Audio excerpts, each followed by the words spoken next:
Well, I just had lunch. I don't always go to you know, American restaurants and stuff. I usually like to go to like mom and pop places or just cook for myself. But I this is like the closest Wendy's to where I'm at, which is like 6 hours away from where I'm staying. Or really 8 hours away from my house in Diet where I live. But yeah, it's like it's that little piece of home, I guess, that I miss because I've been away from California, for like almost 9 years. I left in April 2016 so that I could come home, and my parents are getting old, and I really needed to just stay for them and just be there to try and take care of them. And this road is really loud, and I've got a heck of a long walk ahead of me, so I'm gonna pick this video up later on.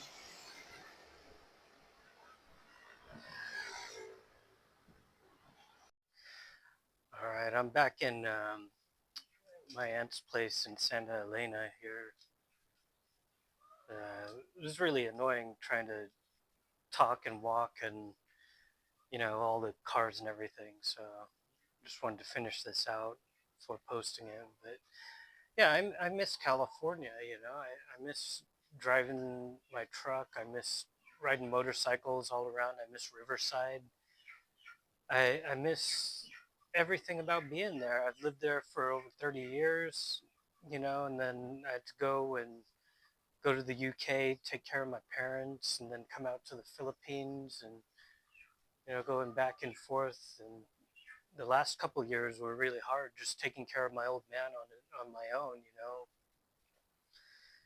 And, I did what my parents raised me to do, to take care of them, to be there for them, to help them with whatever they needed in their old age, and none of my sisters wanted to really help with that. They didn't really want to be there, just getting them to watch him for a couple weeks while I came out here to try and sort some stuff out back in 2022. It was like I was asking something almost impossible, to just literally hang out with an old man and cook him some meals and talk to him about old memories and stuff. And it's not like he had dementia or anything like that. You know, he, you know, he, uh, you know, he, the doctor said he had the mind of a 50-year-old. It was pretty easy. His only real limitation was his knees. He had to have his knees replaced with titanium hinges. Um, when he was in his 70s, because he had no more cartilage in his right knee, and they wanted to not just replace one knee but both knees. And then he ended up like slightly taller, like almost a half inch taller, I think, or almost an inch taller, after having his knees replaced. And it made it a little easier for him to walk. But as he got older, he just didn't exercise as much. Just he loved cycling and walking, but towards the end, he could barely. He struggled just walking from his bedroom to the living room just so he could sit in his armchair and just watch TV. And I got him an iPad so that he could check out YouTube and find out more about the internet. And he had a really good cognitive ability, just for being in his 90s. And it was pretty easy to just take care of him. He still could shower by himself, even though I'd help him wash his back and whatever he needed help with. He could go to the bathroom on himself. He wasn't incontinent. He didn't need diapers or anything. And it was easy to just be there for him because he was always there for us. And I'm glad that I had those 2 years with just him and me, so that I could learn about him and learn about his childhood in East Moseley, growing up by the River Thames, and going through World War II. because he was born in 1933. He got to experience what it was like living in London during World War II and the Blitz, and going to school and having to wear a gas mask and all the preparedness. And he even found a downed German fighter plane and had a piece of the plane with the swastika on it when he was a kid. And then, being a kid, he swapped it at school with some other kid for a piece of gum, and all kinds of things. When he was a teenager, he had an Indian motorcycle, a real American motorcycle. And, he had a Hudson. He was a British Army tanker. He was conscripted. He had to do his national service, so he went to Egypt instead of Korea, and drove a Sherman tank in the Egyptian desert, for a couple years while he did his national service. He was a really great guy, and I remember when I was a kid and he came into our lives, I used to say my prayers at night and thank God that he was there for us, so it was easy for me to be there for him at the end, because he needed somebody. All my sisters wanted to do was just stick him in a home, and just so that it would be more convenient for them, so that they didn't have to drive across the country.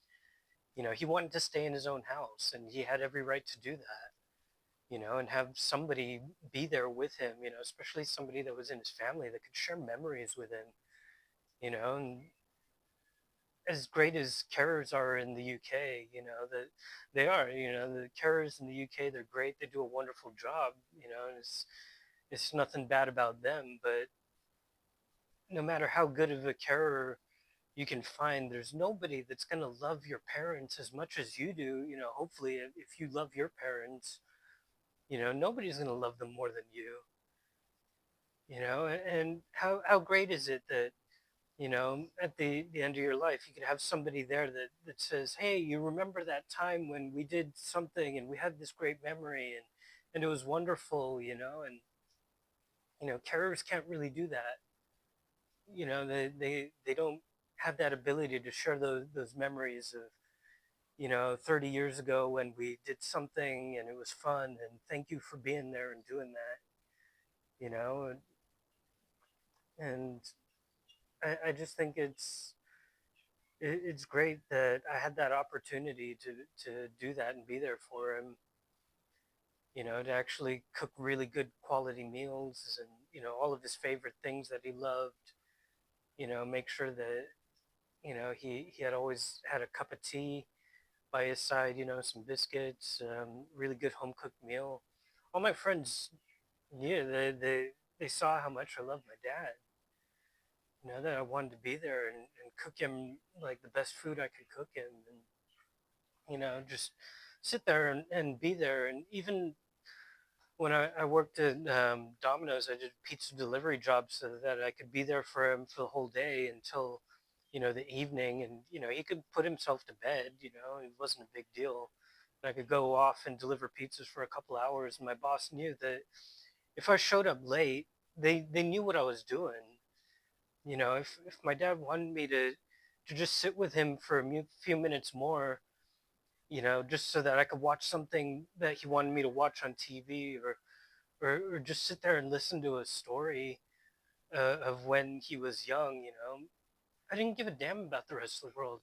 I was going to sit there and I was going to listen, or I was going to sit there and watch that show, at least for a few minutes, just to be with him, so, that he could just be happy and just be there with me, and sit and watch something, or tell me a story, and at the end of the day, that was way more important than delivering some stupid pizzas, and my boss understood that.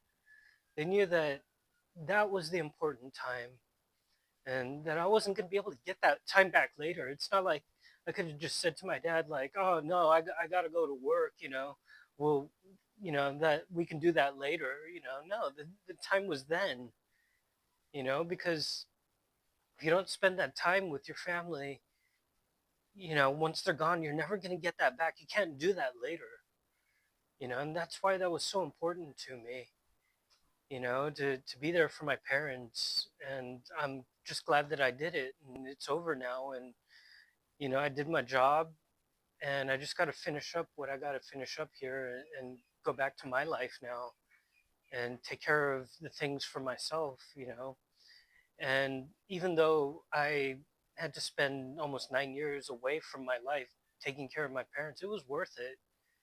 Every minute of it was worth it. And I wouldn't trade any moment of it, you know, to just be somewhere else working on my own career, making money, thinking that that's way more important than the time I got to spend with my parents, because it isn't, and if you have the opportunity out there, if you're watching this, and you think that your job's more important than spending time with your parents, then maybe you got to reflect and think, what's more important in your life, because that the time that you spend with your loved ones, you can't do it later once they're gone.